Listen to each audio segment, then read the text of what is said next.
Olá, meus queridos, tudo bem? Vamos avançar no nosso curso de gramática e agora vamos estudar a sintaxe atrelada ao nome. Eu não sei se você percebeu, mas nos blocos anteriores nós falamos acerca da sintaxe associada a verbos. Por quê? O sujeito se associa a verbo. Complementos verbais associam-se a verbos. Adjuntos adverbiais associam-se a verbos. O predicativo do sujeito, apesar de se associar ao sujeito, ele depende, claro, porque se associa ao sujeito eu preciso ter um verbo.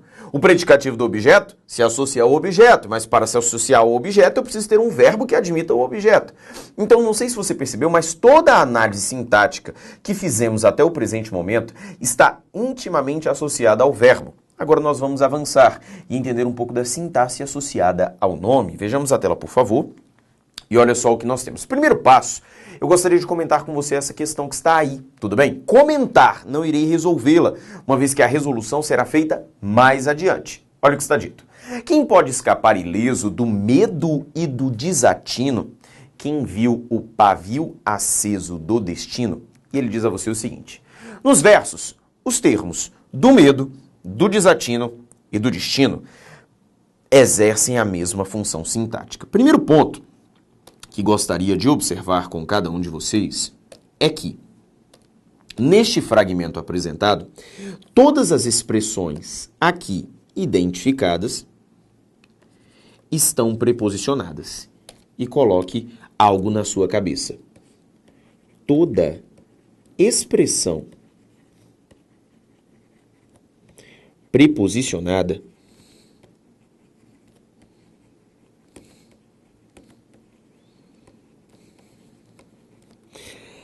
é subordinada.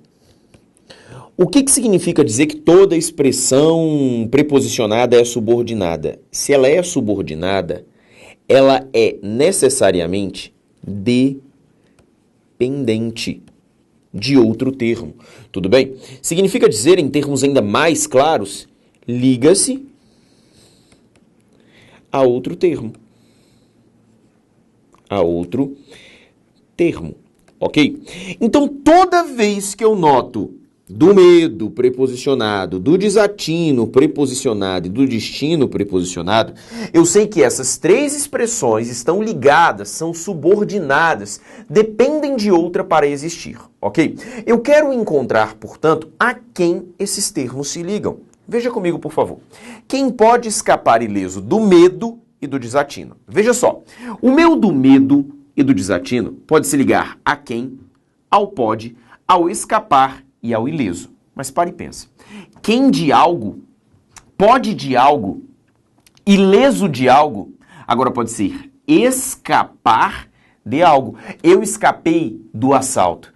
Eu escapei do acidente. Eu escapei do trabalho. Quem escapa, escapa de algo. Então veja que é o escapar que exige esta preposição que está aqui, ó. Aliás, melhor dizendo, veja que essas expressões aqui preposicionadas referem-se ao escapar. E você sabe que do ponto de vista morfológico, escapar é um verbo, ok?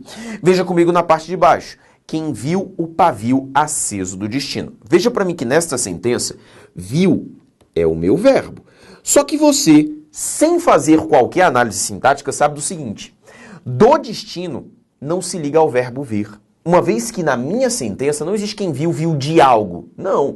O que eu tenho aqui é que quem vê, vê algo. Vê o quê? Um pavio, ok? Vê o pavio. Aliás, note comigo o seguinte. Pavio é morfologicamente um substantivo. É um pavio qualquer? Não. Veja que é um pavio aceso. É um pavio do destino. E além disso eu tenho este outro o que também se liga a pavio. Tudo bem? Veja que o se liga a pavio, aceso se liga a pavio e do destino se liga a pavio. Veja só, o pavio, pavio aceso, pavio do destino. Não é um pavio qualquer, é um pavio do destino. Em outras palavras, o que eu estou observando com você é o seguinte. Do medo e do desatino se ligam a verbo. Do destino se liga a substantivo. E olha o que ele fala para você. Nos versos, os termos do medo, do desatino e do destino exercem a mesma função sintática. Pare comigo e pense. Esses dois ligam-se a verbos. ligam-se a verbo. Ao passo que do destino liga-se a substantivo. Então, de maneira direta, nós já podemos constatar o seguinte: eu não sei agora, neste exato momento, qual que é a função sintática desses três termos, mas eu sei que eles não podem desempenhar a mesma função sintática. Eu sei que esses dois desempenham a mesma função sintática porque se referem ao mesmo verbo numa relação de coordenação desempenhada por essa conjunção aditiva. Agora, esse outro não poderá, o do destino, não poderá ter a mesma classificação, uma vez que não se liga a verbo, mas se liga a substantivo. Seria uma das formas de dizer que este item está errado. Uma das formas de dizer que este item está errado.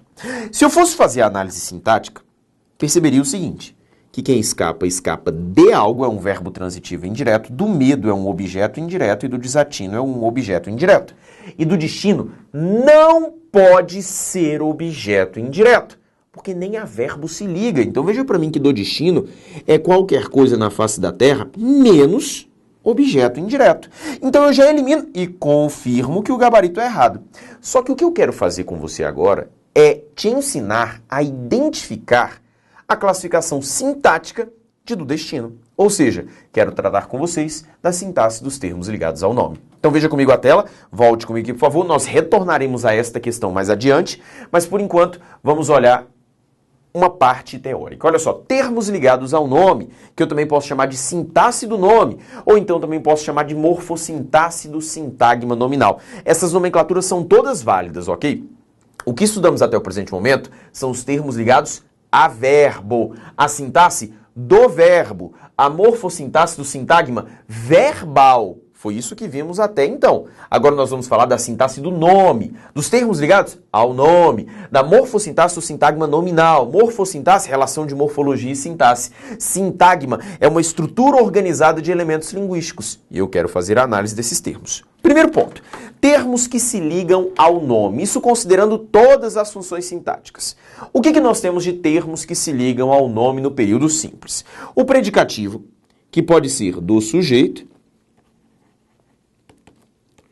ou do objeto, sobre o qual falamos nos blocos anteriores, uma vez que o predicativo, apesar de fazer menção a nomes, depende de uma estrutura sintática oracional, porque o predicativo do sujeito vai depender de um sujeito, o predicativo do objeto vai depender de um objeto, e sujeito e objeto só são identificáveis quando há verbo, ok?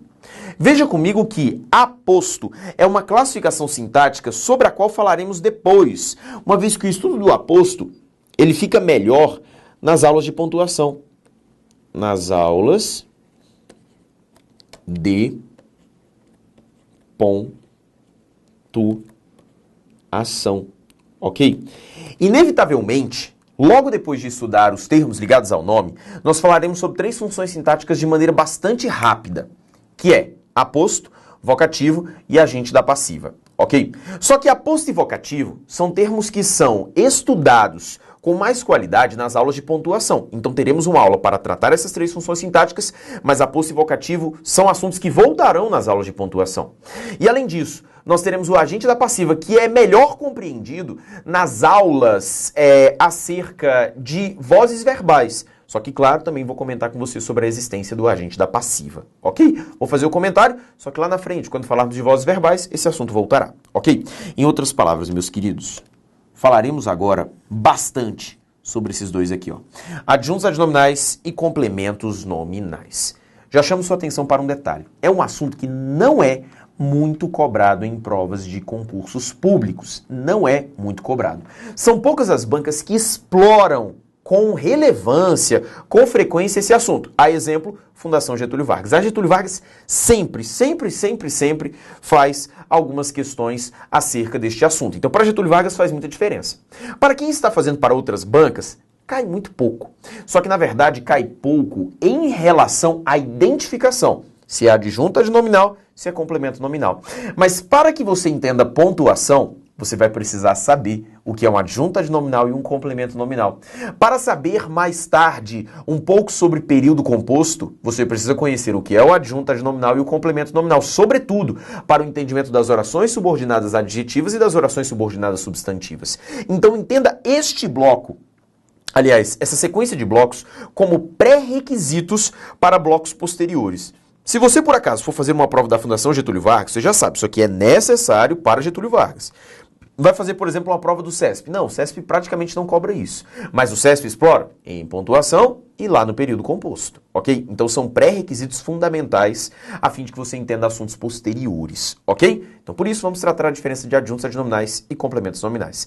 São tão poucas as bancas que exploram este assunto que você vai observar ao longo do curso que eu não vou conseguir fazer blocos separados de questões sobre adjunta adnominal e complemento nominal, como eu estava fazendo nos outros casos. Um bloco só para a FCC, um bloco só para o CESP, claro, vai depender do curso a que você estiver vinculado. Se você estiver assistindo só aulas do CESP, você não vai encontrar aula do CESP de adjunto e complemento nominal. Se você estiver assistindo ao curso com aulas da Fundação Carlos Chagas, você não vai encontrar aulas da Carlos Chagas de adjunto adnominal e complemento nominal. Se você estiver assistindo à FGV, você vai encontrar um bloco de resolução de questões geral. Eu não vou colocar blocos separadinhos, tudo bem? E se você, claro, estiver assistindo ao curso completo com todos os blocos de questão, você vai observar que não há bloco separado desta matéria, uma vez que não são tantas as questões acerca do assunto, diferentemente dos demais, ok? Vejamos, por favor, a tela, então. E olha só o que eu coloquei para você aqui para começar a nossa discussão. Olha o que eu disse. A defesa é uma garantia. Note comigo o seguinte. Segundo o meu texto, o que é uma garantia? A defesa. A defesa é o meu sujeito. Veja só que a defesa possui uma característica de ser uma garantia.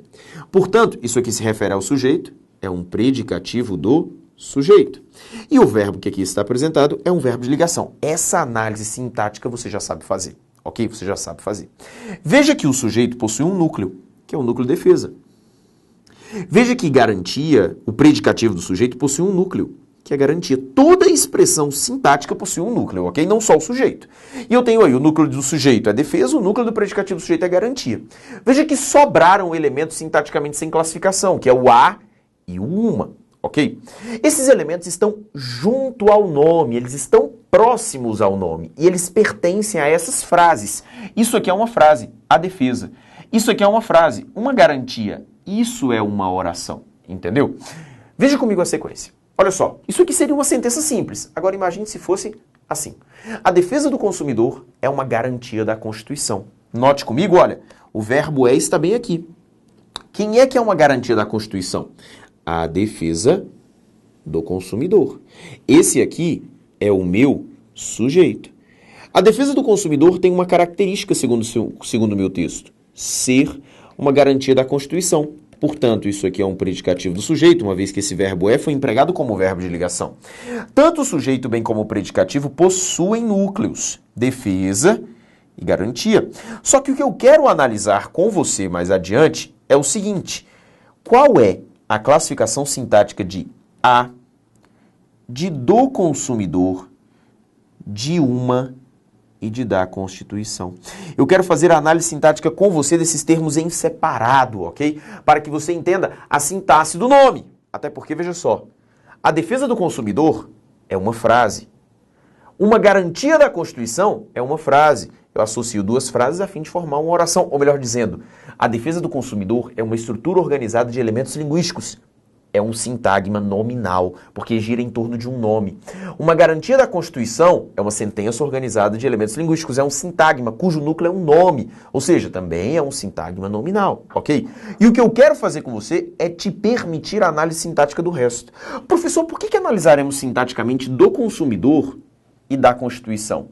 E não só o do e não só o da. Vem aqui que eu vou colocar para você uma observação extremamente importante. Observação. Olha só. Preposição. Preposição. Conjunção.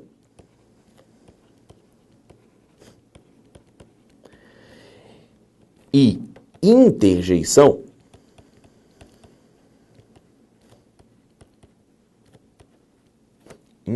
interjeição. Preposição, conjunção e a interjeição são classificações morfológicas, você já as conhece, preposição, conjunção, interjeição. Essas três classificações morfológicas, as três, tá? Não possuem classificação sintática. Não possuem classificação sintática. O que isso significa, professor? Dizer que preposição, conjunção e interjeição não possuem classificação sintática. Significa dizer a você o seguinte. Veja comigo. Eu disse que o verbo é um verbo de ligação. Eu disse que a defesa do consumidor é sujeito. Eu disse que uma garantia da Constituição é predicativo do sujeito. Eu disse que defesa e garantia são núcleos do sujeito e do predicativo do sujeito, respectivamente. Todas essas são classificações sintáticas. Defesa, morfologicamente, é um substantivo, sintaticamente, núcleo do sujeito. Garantia, morfologicamente, um substantivo, sintaticamente, núcleo do predicativo do sujeito. Agora, a preposição é uma classificação da morfologia e não possui um nome na sintaxe, ok? Eu não tenho um nome para a preposição. Não posso chamar uma preposição de adjunta de nominal, não posso chamar uma preposição de predicativo, não posso chamar uma preposição de núcleo, não posso. A preposição ela não possui uma classificação sintática nas minhas sentenças, ok? Então, por esse motivo, a preposição ela não é estudada na sintaxe, mas o termo preposicionado é estudado na sintaxe. Isso vale para preposição, conjunção e interjeição. Elas não possuem classificação sintática. Paro minha aula neste momento para fazer uma observação extremamente importante. Isso não significa que você deve ignorar preposição, conjunção e interjeição, que é um dos maiores erros que as pessoas cometem nos estudos de língua portuguesa. Quando a pessoa chega a este momento do curso, ele pensa assim, poxa, então eu tinha 10 classes gramaticais. Das 10, eu preciso conhecer só 7, porque 3 não possuem classificação sintática. Não viaje na maionese, ok? Eu estou dizendo que não possuem classificação sintática, mas tem um papel na estrutura oracional fundamentalíssimo, exceto, claro, a interjeição, porque lá na aula de morfologia eu já havia dito a você que interjeição não é uma classe gramatical muito séria para provas de concursos públicos. Agora, preposição e conjunção são fundamentais, tanto que nas aulas de morfologia eu disse a você, decore as preposições, decore as conjunções, você precisa dominá-las. Elas só não possuem um nome na sintaxe, mas possuem um papel fundamental na estrutura oracional. Pelo amor de Deus, se você, das 10 classes gramaticais, estudar apenas 7 delas, você é um irresponsável. Veja comigo a tela, por favor. Estou avisando. Eu quero saber, então, a classificação sintática deste resto. Para tanto, eu vou analisar com você mais uma sentença. Olha só, tenho medo. Veja comigo o seguinte. Na sentença tenho medo, observamos que quem é que tem medo? Eu. Sujeito elíptico, oculto ou desinencial. Quem tem algo. Tem o quê? Medo. Que é o meu objeto direto. Veja que morfologicamente medo é o meu objeto direto e veja que ele é também o núcleo do objeto direto, ok? Só que eu posso colocar o seguinte, eu não tenho um medo qualquer, eu tenho um medo do ataque, ok? Eu tenho medo do ataque. Eu quero que você observe comigo o seguinte, que na minha sentença, quem tem algo, tem o quê? Medo do ataque. Esse aqui é o meu objeto direto. O núcleo deste meu objeto direto não deixa de ser medo, ok? E eu tenho um elemento que faz referência ao medo, não é um medo qualquer, é um medo do ataque. Faz referência ao medo. Veja comigo a sequência. Eu posso falar que eu não tenho medo de um ataque qualquer, mas é o ataque das cobras. Veja comigo o seguinte, que na minha estrutura eu consigo fazer a seguinte análise. Quem tem algo. Tem o quê? Um medo que não é um medo qualquer. Um medo de um ataque não é um ataque qualquer, é um ataque das cobras. Esse aqui, portanto, é o meu objeto direto. Tudo bem? Veja que na minha estrutura oracional, o núcleo do objeto direto não deixa de ser medo, ok? Só que associado ao substantivo medo, olha só o que eu tenho. Associado ao substantivo medo, eu tenho do ataque das cobras. Associado ao substantivo medo.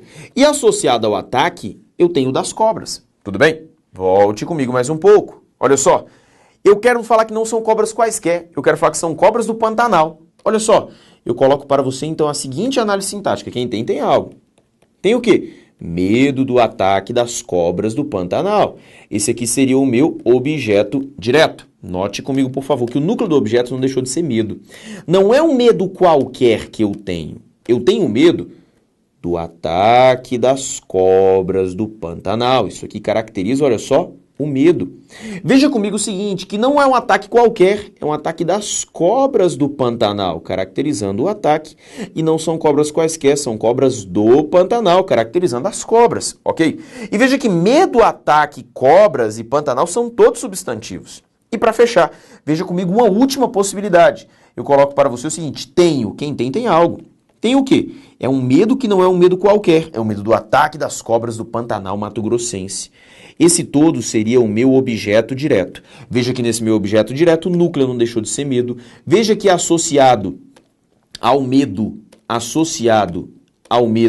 porque não é um medo qualquer, é o medo do ataque das cobras do Pantanal mato-grossense, que caracteriza o medo. Não é um ataque qualquer, é o ataque das cobras do Pantanal mato-grossense, que caracteriza o ataque. Não são cobras quaisquer, são cobras do Pantanal mato-grossense, que caracteriza as cobras. E não é um Pantanal qualquer, é um Pantanal mato-grossense. Veja que eu posso associar a diversos substantivos, diversos complementos, diversos atributos, diversas caracterizações. Veja que eu fui completando aqui para você algo que linguisticamente chamamos de recursividade. O ser humano é capaz de sair conectando, em função do funcionamento do cérebro, diversas estruturas subordinadas linguísticas, diversas. Só que nós temos uma preferência pela formação de sentenças mais curtas. Porque, apesar de o nosso cérebro ter um aparato que nos permite encaixes sintáticos subordinados infinitos, o nosso cérebro também é dotado de uma característica que precisamos cuidar muito bem dela, a memória, ok? A nossa memória, ela tem uma limitação. E como ela possui uma limitação, se eu faço uma frase extremamente extensa, eu perco a minha conexão de memória e eu paro de entender o texto. É por isso que você, quando faz uma redação discursiva, recebe a seguinte recomendação: faça períodos curtos, porque são os períodos curtos que são facilmente entendidos pelo seu interlocutor, ok? Veja comigo então a tela, portanto, porque nós precisaremos olhar todas essas funções sintáticas dentro do objeto. Uma vez que o objeto possui um substantivo núcleo, eu quero falar dos termos ligados ao nome, ok? Vamos adiante, portanto, porque eu quero tratar com você sobre adjuntos adnominais e sobre complementos nominais, ok? Primeiro passo que eu preciso comentar com você. Primeiro, sobre o adjunto adnominal. O adjunto adnominal, primeira característica, ele pode ou não ser preposicionado, ok? Ele pode ou não ser preposicionado, ou seja, ele pode vir acompanhado ou não de uma preposição. Já o complemento nominal, característica do complemento nominal, ele é sempre preposicionado. Semelhante ao objeto indireto, com uma diferença. O objeto indireto se liga a verbos e o complemento nominal não. Tudo bem? Veja comigo então o que eu tenho na sequência. Fiz para você pequenas frases. Essas pequenas frases, elas poderiam desempenhar funções sintáticas maiores. Por exemplo, uma porta amassada é só uma frase, porque veja que aqui não há a ocorrência de verbo. Então eu não faço análise sujeito-complemento, mas eu poderia colocar: uma porta amassada chegou. O que chegou? Uma porta amassada. Uma porta amassada seria o sujeito. Então eu estaria fazendo análise sintática deste possível sujeito. Eu comprei uma porta amassada. Quem comprou? Eu. Quem compra, compra. Eu compro uma porta amassada, que seria o objeto direto. E eu quero fazer a análise sintática dentro deste objeto direto. Eu separei em algumas frases para analisarmos, ok? Note comigo o seguinte: porta é um substantivo. Uma é um artigo, não é uma porta qualquer, é uma porta amassada, adjetivo. Aquele amor voraz, veja que amor é um substantivo. Aquele pronome demonstrativo adjetivo, porque está acompanhando o substantivo, não é um amor qualquer, é um amor voraz. Classifica-se, portanto, como adjetivo. Isso é análise morfológica. Do ponto de vista sintático, olha o que eu tenho. Nos dois casos apresentados, porta é o meu substantivo núcleo, ok? E amor é o meu substantivo núcleo. Veja que uma e amassada se referem a este substantivo, estão junto do substantivo, estão conectados ao substantivo. O prefixo ad, ele quer dizer estar próximo, estar junto, estar ao lado, estar nas adjacências. Adjunto é uma palavra quase que prolixa, porque quer dizer estar junto, estar próximo, estar em torno de, ok? Adjunto adnominal é aquilo que está em torno do nome, em volta do nome, nas adjacências do nome. E veja para mim que tanto o uma bem como a amassada estão nas adjacências do nome, pertencem estão na grade de subordinação do nome e, além disso, não estão em estruturas sintáticas diferentes, ok? Por isso que nós falamos que o uma funciona como adjunto adnominal e que o amassada também é um adjunto adnominal, ok? Veja só, aquele amor voraz. O aquele está nas adjacências do nome, voraz está nas adjacências do nome. Então, aquele que do ponto de vista morfológico é pronome, sintaticamente funciona como adjunto adnominal. Voraz, que morfologicamente é adjetivo, funciona aqui como adjunto adnominal. Já aproveito para fazer com você um contraponto. Se a minha frase fosse uma porta permanece amassada. Veja que a minha análise sintática é outra. Por que é outra? Olha o verbo. Quem é que permanece amassada? Uma porta. Esse aqui é o meu sujeito. Amassada é uma característica da porta, predicativo do sujeito. E esse verbo é de ligação. Professor, por que é amassada, que é adjetivo nos dois casos, aqui é adjunto adnominal, aqui é predicativo do sujeito. Aqui é adjunto adnominal porque está junto ao nome, dentro da mesma estrutura, dentro do mesmo sintagma. Agora aqui amassada, apesar de fazer referência ao sujeito, não está no sujeito. Por isso que é predicativo do sujeito e não adjunto adnominal, ok? Para que você desfaça essa confusão que possa existir entre um e outro, ok? O mesmo caso de aquele amor voraz, legal? Então vem cá comigo. Eu garanto para você que esses elementos são adjuntos adnominais. E por que eles são adjuntos adnominais? Porque eles estão junto ao nome e não são preposicionados, ok? Aliás, já guarda uma coisa na sua cabeça. Todo artigo é adjunto adnominal. Por quê? Porque o artigo só pode estar junto ao nome. Pronomes adjetivos sempre estão junto ao nome, então são sempre adjuntos adnominais. Já o adjetivo, veja que ele pode ter uma variação. Tudo vai depender se está numa frase, se está numa oração, ok? Vamos mais. Quando eu pego os copos de vidro, eu sei que o núcleo aqui, o substantivo núcleo, é o vocábulo copos, ok? Este é o meu núcleo. Eu sei que o os é adjunto adnominal, ok? Uma tarde, perdão, aqui deveria ser uma tarde, perdão aqui, viu? Um erro de concordância. Uma tarde de chuva, erro de digitação. Veja que tarde é o meu substantivo núcleo, certo? E uma adjunto adnominal, ok? O tempo de mudanças. Tempo é meu substantivo núcleo. O é o meu adjunto adnominal. Observe comigo o seguinte. Nos três casos, não são copos quaisquer, são copos de alumínio. Não é uma tarde qualquer, é uma tarde de chuva. Não é um tempo qualquer, é um tempo de mudanças. Essas expressões são responsáveis por caracterizar esses substantivos. Só que veja que todas as três estão preposicionadas. E eu quero que você volte comigo e perceba o seguinte. O adjunto adnominal, ele pode ou não ser preposicionado. Já o complemento nominal, ele é sempre preposicionado. Ou seja, esses três elementos podem ser adjuntos adnominais? Claro que podem. Eles podem ser também complementos nominais? Claro que podem, ok? Então o que acontece? Eu preciso ter mais uma propriedade para saber diferenciá-los, ok? Para saber diferenciá-los, uma vez que todos eles estão preposicionados. E, aliás, morfologicamente falando, olha a estrutura que eu tenho nos três. Veja a estrutura que eu tenho nos três. Preposição, preposição, preposição, alumínio, substantivo. Chuva, substantivo. Mudança, substantivo. Antes que alguém emocionadamente, Elias, pelo amor de Deus, mas isso aqui é um adjetivo. Não. Locução. Elias, isso aqui é um adjetivo. Não. Locução. Isso aqui é um adjetivo. Não. Locução. De preposição. Alumínio, substantivo. Não são copos quaisquer, são copos de alumínio. De alumínio é a locução. De chuva é a locução. De mudanças é a locução. ok? Não é mudanças que é adjetivo, não é chuva que é adjetivo, não é alumínio que é adjetivo, ok? Só que precisamos de mais uma característica para entender essa diferença entre esses elementos quanto a adjuntos, adnominais e complementos nominais. Volte comigo. O adjunto adnominal, não, né? 2. Liga-se a substantivos concretos ou abstratos.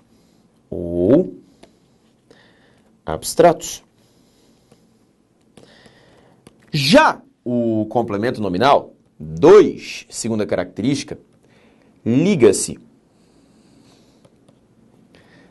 a substantivos abstratos,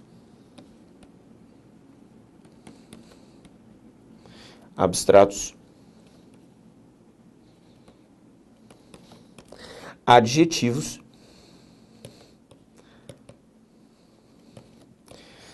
ou advérbios.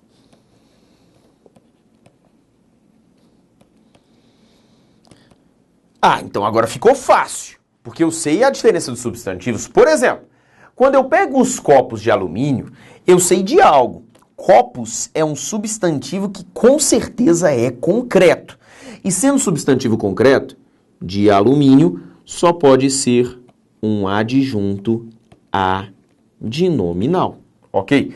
Veja só, eu não estou considerando substantivo alumínio, estou considerando substantivo copos, porque essa expressão se refere ao substantivo copos. Eu sei que copos, não há dúvida na sua cabeça que copos é um substantivo concreto da língua portuguesa.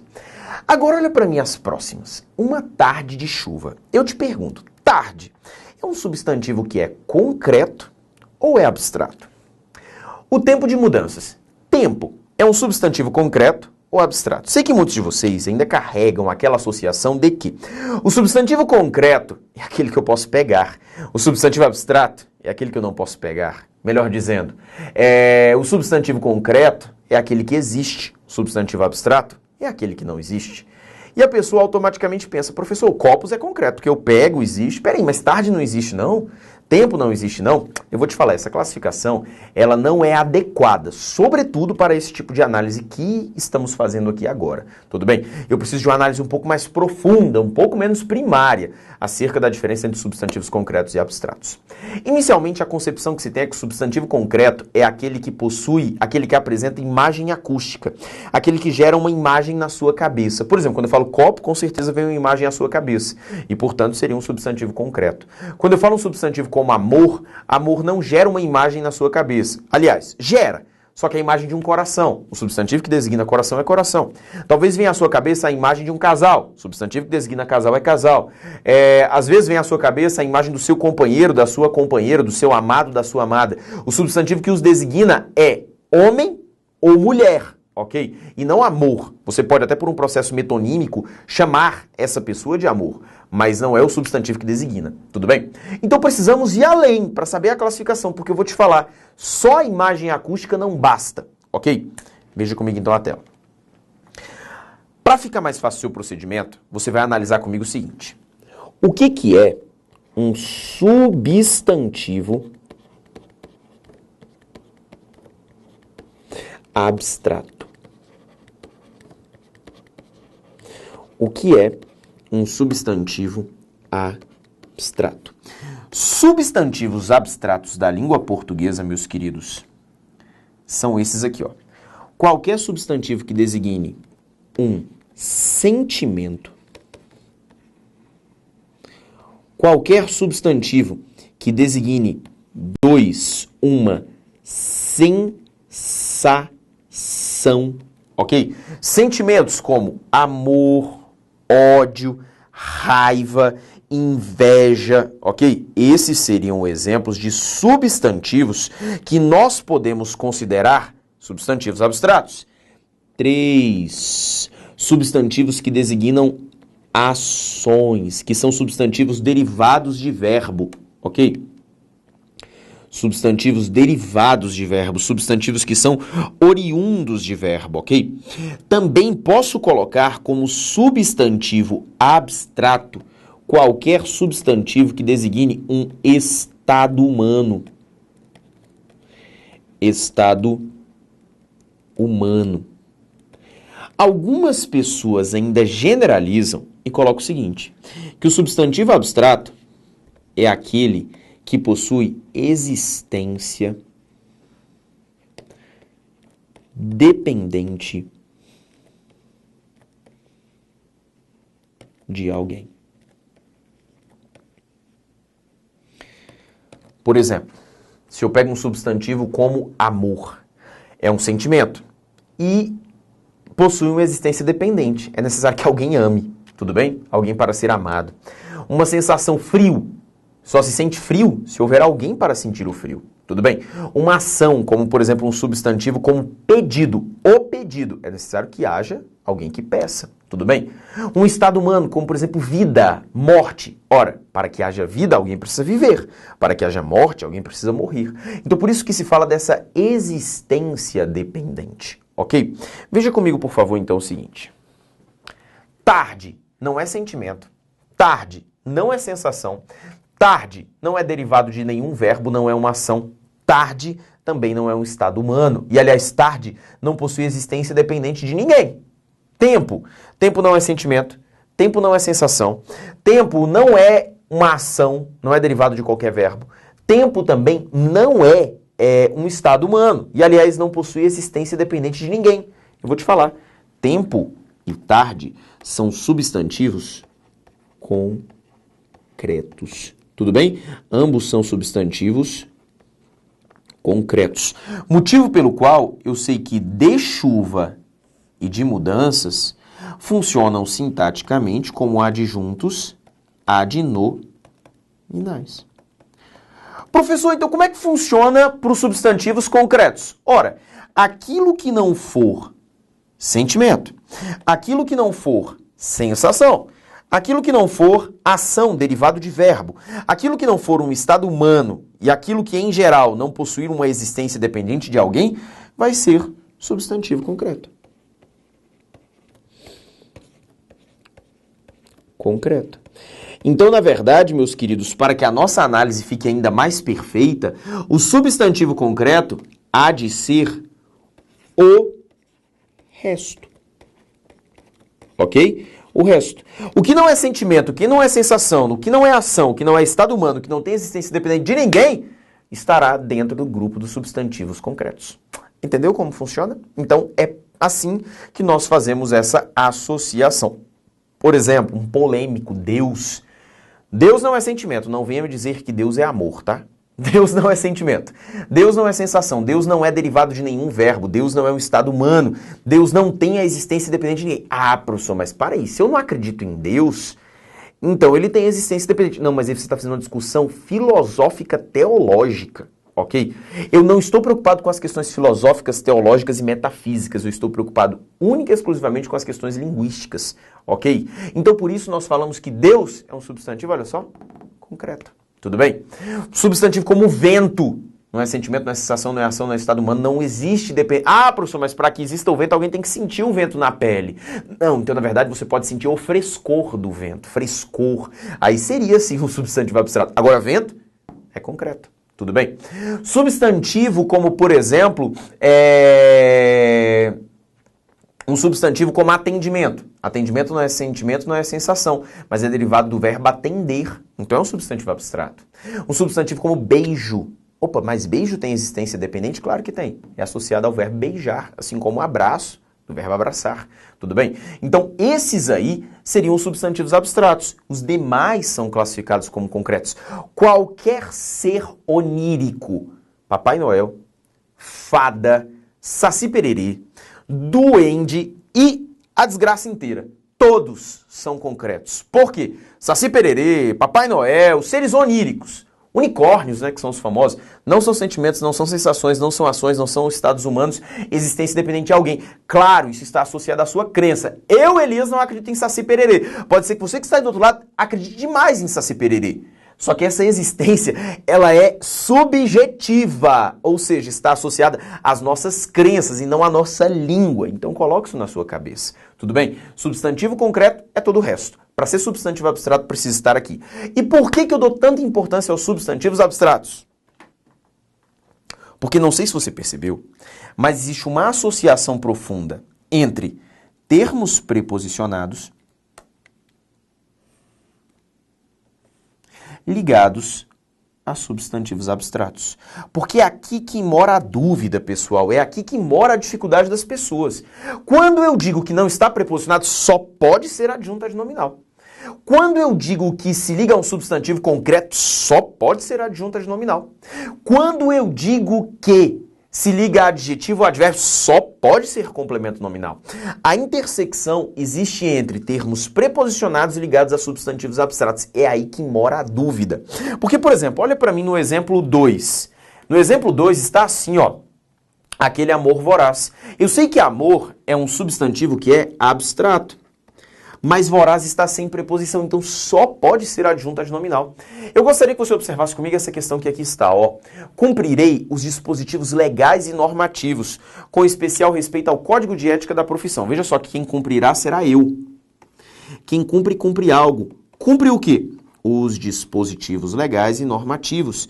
E esse aqui é o meu objeto direto, tudo bem? Qual que é o núcleo desse meu objeto direto? Olha só, dispositivos, que é o meu substantivo. Veja que esses termos estão se ligando. Não são os é um artigo que se liga a dispositivos, não são dispositivos quaisquer, são dispositivos legais, não são dispositivos quaisquer, são dispositivos normativos. Todos se ligam ao substantivo dispositivos, estão junto ao substantivo dispositivo, nas adjacências, estão sem preposição. Neste caso, meus queridos, você não pode ter dúvida, aliás, você não pode nem perder seu tempo querendo discutir se dispositivos é um substantivo concreto e abstrato ou abstrato, porque não há preposição. Você só vai gastar o seu tempo discutindo se é substantivo concreto ou abstrato quando houver termo preposicionado, tudo bem? Se não, adjunto adnominal sem medo de ser feliz, tudo bem? Então entendemos até o presente momento o que é o adjunto adnominal, mas falta-nos ainda saber a diferença do adjunto adnominal e do complemento nominal. Só que isso só no próximo bloco. Um forte abraço e até daqui a pouco.